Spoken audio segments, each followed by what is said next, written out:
আমরা বলেছি এই সংবিধানের সংস্কার চাই, কখনো বলিনি যে এই সংবিধানকে ছুঁড়ে ফেলে দিতে চাই, আমরা কখনো বলিনি। কিন্তু আমাদের নামে মিথ্যা অভিযোগটা হলো আমরা নাকি বলেছি।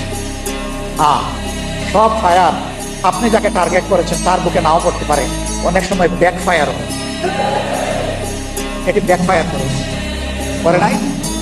আমি সম্মান রেখে বলতে চাই, এই সংবিধানের দোহাই দিয়ে যে অপশাসন, যে দুঃশাসন, যে ফ্যাসিবাদ কায়েম হয়েছে, এর বিরুদ্ধে ফুঁসে উঠতে গিয়ে সর্বপ্রথম বিএনপি নেতা, সিনিয়র নেতা, তিনি ছিলেন স্থায়ী কমিটির সদস্য, সাবেক মন্ত্রী জনাব এম কে আনোয়ার এই কথাটা জাতীয় প্রেস ক্লাবে বলেছেন। তিনি বলেছিলেন এই সরকার, ফ্যাসিবাদী সরকার পরিবর্তন হলে এই সংবিধানকে আমরা ডাস্টবিনে ছুঁড়ে ফেলব। তারপরে আপনারা দেখেছেন বেগম খালেদা জিয়া নিজেই বলেছেন জনগণের সরকার প্রতিষ্ঠিত হলে এই সংবিধানকে ছুঁড়ে ফেলে দেওয়া হবে।